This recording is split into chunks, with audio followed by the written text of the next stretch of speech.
ইমামে আজম আবু হানিফা রাহিমাহুল্লাহ কুফাতে বসবাস করতেন। মক্কা মদিনায় বিশেষ প্রয়োজন ছাড়া আসতেন না। এ ভাই ভালো করে শুনে রাখুন, ইমামে আজম আবু হানিফা রাহিমাহুল্লাহ মাঝে মধ্যে উমরা করার জন্য, হজ করার জন্য আসলে কাজ শেষ হলে দ্রুত আবার মক্কা মদিনা সাইরা চলে যাইতেন।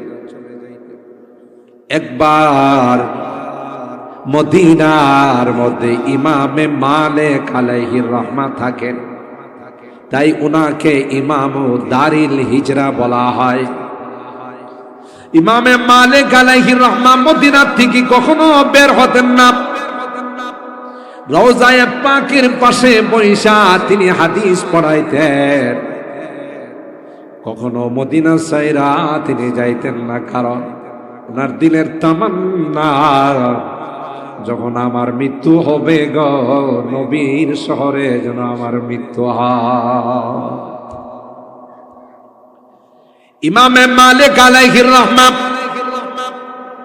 একবার নিয়ত করলেন উমরা করতে যাবেন, কিন্তু তার জানা নাই উমরা করতে গিয়ে যদি মক্কায় মারা যায় তাইলে তো আমার দাফন মদিনার জান্নাতুল বাকির মধ্যে হবে না, মদিনার মাটিতে আমার দাফন হবে না, জান্নাতুল মালার মধ্যে আমার দাফন হয়ে যাবে।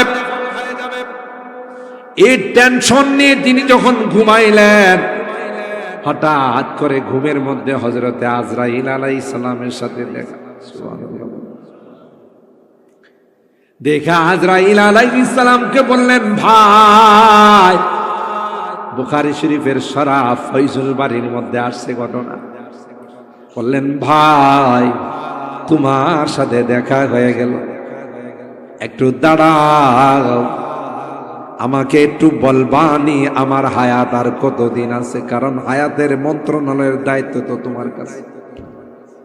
কাকে কখন মৃত্যু দিতে হবে, কার রূহ কখন কবজা করতে হবে, এই দায়িত্ব তো তোমার উপর। তাই একটু বলবানি আমার হায়াত আর কতদিন আছে। আজরাইল আলাইহিস সালাম কিছু কয় না, গাই পাঁচ আঙ্গুল দেখাইয়া সোজা চলে গেছে। সুবহানাল্লাহ। ইমামে মালিক আলাইহির রহমা ঘুম থেকে সজাগ হইয়া পেরেশান হয়ে গেলেন। ওনারে জিজ্ঞাসা করলাম, ক্লিয়ারলি কিছু বললেন না, শুধু দূরের থেকে পাঁচ আঙ্গুল দেখায়া চলে গেছে। তাইলে কি আমি আর 5 দিন বাঁচবো, নাকি 5 সপ্তাহ বাঁচবো, না 5 মাস, না 5 বছর? পেশটা লাগছে না লাগছে না? জিজ্ঞাসা করছিলাম না, ভালো ছিলাম, এখন জিজ্ঞাসা কইরা তো বিপদে পড়ছি।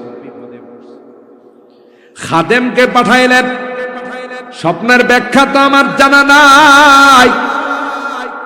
তখনকার যুগের সবচেয়ে বড় স্বপ্নের বিশ্লেষণকারী ছিলেন, যাকে রাইসুল মুআব্বিরিন বলা হতো, মুহাম্মদ ইবনে সিরিন রাহিমাহুল্লাহ। ও ভাই, এখানে মাঝখানে একটা কথা বলি, স্বপ্ন সম্পর্কে কোরআন হাদিসের মধ্যে নসের অভাব নাই। স্বপ্ন সম্পর্কে হাদিসের মধ্যে আছে, রুয়াল মুমিন জুজউম মিন 46 জুজআম মিনান নবুওয়াত। মুমিনের নেক স্বপ্ন এটা নবুয়তের 46 ভাগের 1 ভাগ।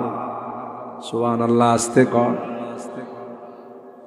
আপনি স্বপ্ন দেখলেন মসজিদে নামাজ পড়তেছেন, স্বপ্ন দেখলেন হজ করতেছেন, স্বপ্ন দেখলেন আল্লাহওয়ালাদের সঙ্গে বসে জিকির করতেছেন, স্বপ্ন দেখলেন আপনি কোনো ভালো কাজের মধ্যে আছেন, তাইলে ভালো স্বপ্ন রুয়া সালেহা যাকে বলা হয়, এটা নবুয়তের 46 ভাগের 1 ভাগ।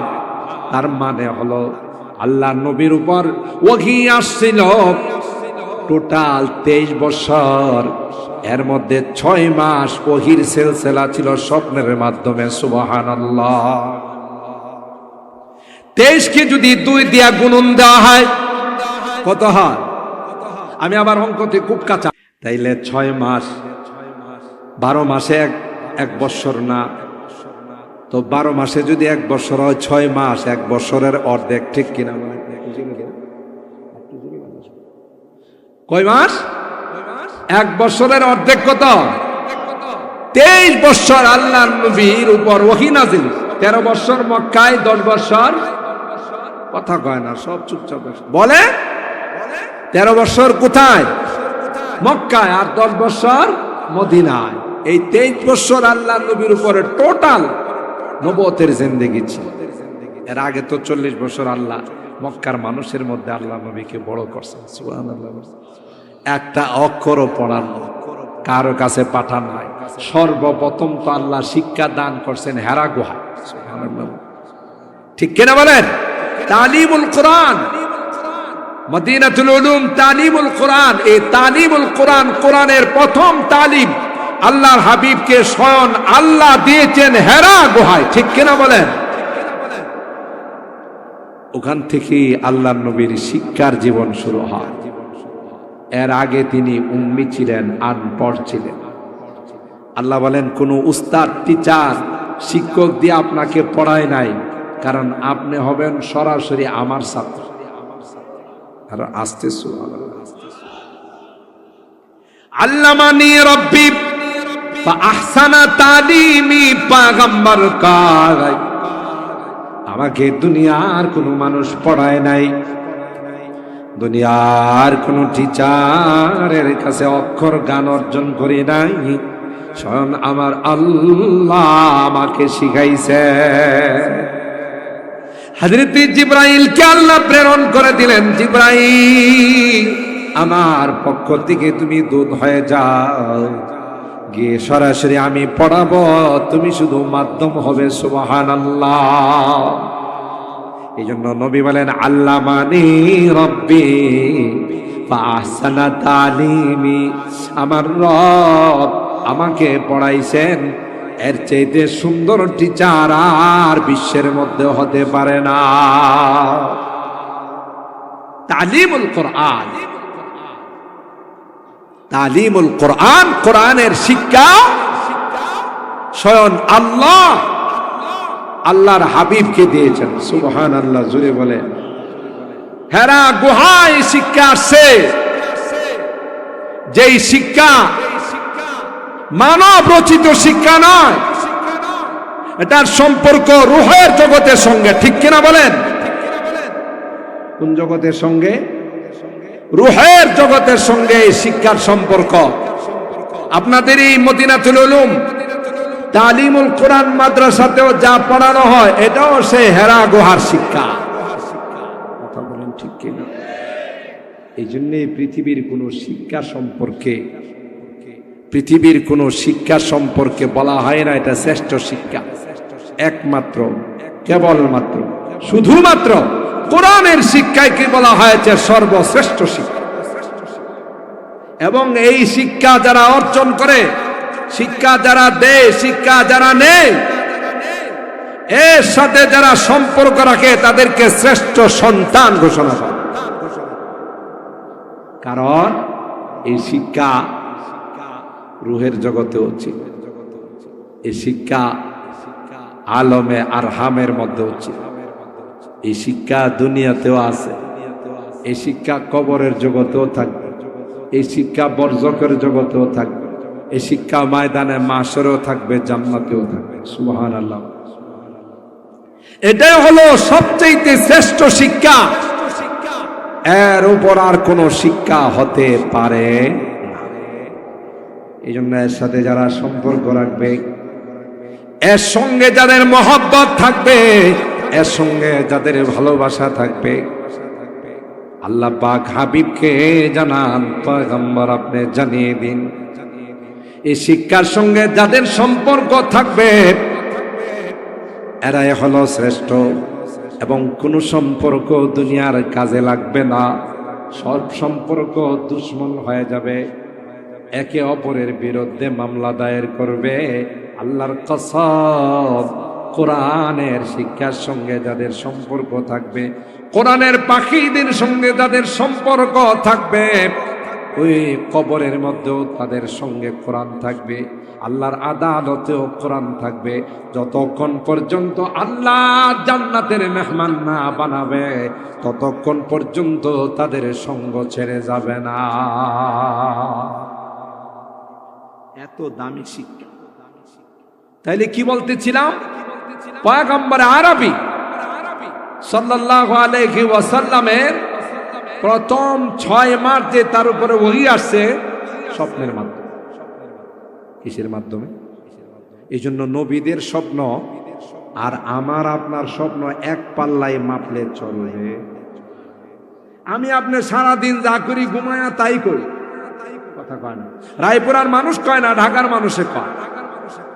সারাদিন মনে করেন হ্যাঁ ব্যবসা বাণিজ্য করছে, এখন দেখবেন ঘুমায় হইতেছে লাভের লাভ, লাভের লাভ, দুইয়ের বোকারে লাভের লাভ পাইলা কই।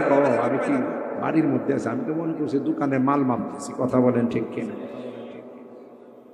আর যারা হকার দেখবেন বিক্রি না, 100 টাকা, এক দর 100 টাকা, হ্যাঁ ঘুমায় করতেছে এক দর 100 টাকা, এক দর 100 টাকা। এর বউ ডাক দেয়, কই মেয়ে এক দর 100 টাকা পাইলা করতে।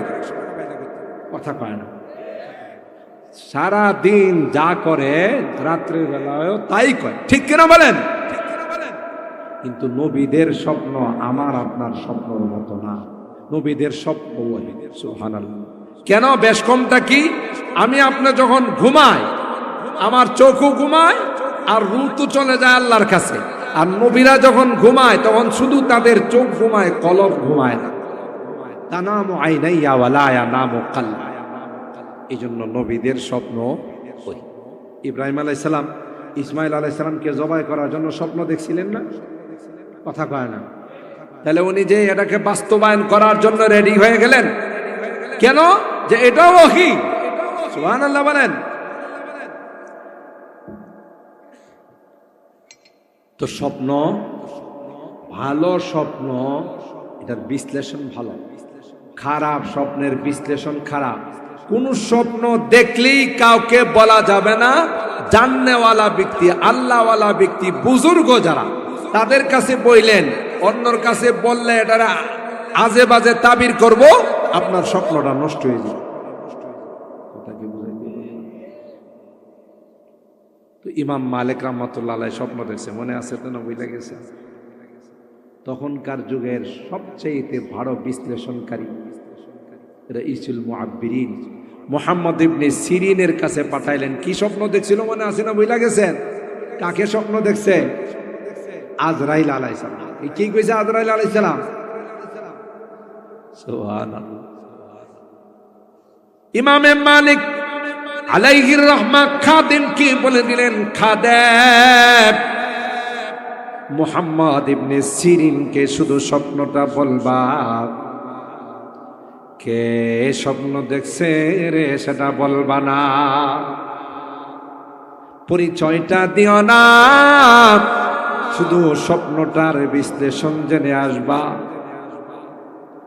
মুহাম্মদ ইবনে সিরিন এত বড় পাকা মানুষ ছিলেন, এত বড় আল্লাহওয়ালা ছিলেন, যখন খাদেম যায় কয় মদিনার একজন মানুষ আজরাইল আলাইহিস সালামকে স্বপ্ন দেখছে, তিনি তার হায়াত সম্পর্কে জিজ্ঞাসা করেছিলেন যে আমি উমরা করতে যাব মক্কায়, ও ভাই ফেরত আসতে পারবো কিনা, আমার হায়াত আর কতটুকু আছে বলে দাও। তিনি শুধু 5 আঙ্গুল দেখাইয়া চলে গেছেন, কিছুই বলে নাই। আপনার কাছে পাঠাইছেন বিশ্লেষণটা জানার জন্য। মুহাম্মদ ইবনে সিরিন ডাক দেয়া কয়, না রে খাদেম, নামটা বলতে হবে, কে স্বপ্ন দেখছে। সুবহানাল্লাহ। খাদেম বলে দিলেন, নাম বলা নিষেধ। আপনার কাজ হলো স্বপ্নের বিশ্লেষণ করা, নাম দিয়া কি করবেন আমাকে নিষেধ করে দিয়েছেন। ও ভাই মুহাম্মদ ইবনে সিরিন কয়, তুমি না বললেও আমার বুঝতে বাকি নাই, এই স্বপ্ন যুগের সবচাইতে বড় আল্লাহর ওলি ইমাম মালিক ছাড়া আর কেউ দেখতে পারে না। আল্লাহু আকবার বলেন। আজরাইলকে স্বপ্ন দেখা এটা কোনো চারটিখানি কথা নাই, এটা কোনো জ্ঞান মানুষ দেখতে পারে না। সুতরাং তুমি বলো আর না বলো, স্বপ্নটা ইমাম মালিক দেখছে। খাদেম অবাক, বাপরি বাপ, কার কাছে আইলাম? তখন মুহাম্মদ ইবনে সিরিন বলে দিলেন, ইমাম মালিক কি আমার সালাম জানায় আর বলে দিও রে, আজরাইল আলাইহিস সালাম এই 5 আঙ্গুল দিয়ে ইশারা করেছে, ভাই তুমি এমন একটা প্রশ্ন আমাকে করলা যে প্রশ্ন আমি জানবো দূরের কথা। 5টি জিনিস এমন রে, যে 5টি জিনিস আল্লাহ ছাড়া পৃথিবীর কেউ জানে না। ইন্নাল্লাহা ইনদাহু ইলমুস সাআ, কিয়ামত কখন হবে, কার হায়াত কখন শেষ হয়ে যাবে, এটা একমাত্র কে জানেন? কোন নবীদের কেউ আল্লাহ জানান নাই।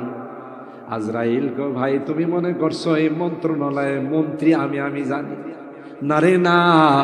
গোটা বিশ্বের মানুষের রূহগুলো একটা প্লেটের মতো আমার সামনে উপস্থিত থাকে। সুবহানাল্লাহ। যখন তার হায়াত শেষ হয়ে যায়, তখন তার রূহ বরাবর হলুদ বাতি জ্বলে উঠে।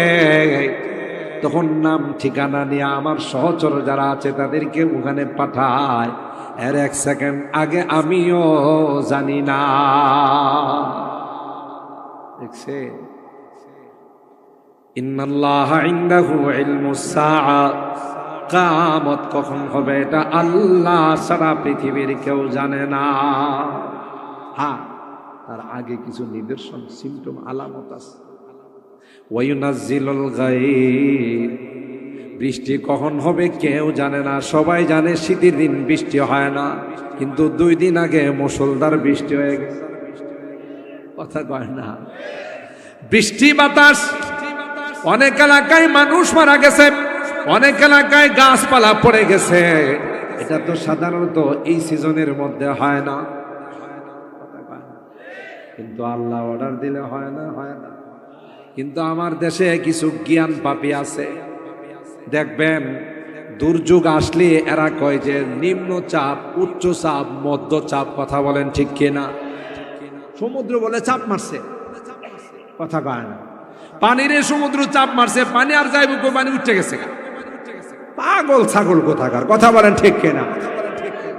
মানে কি জানেন?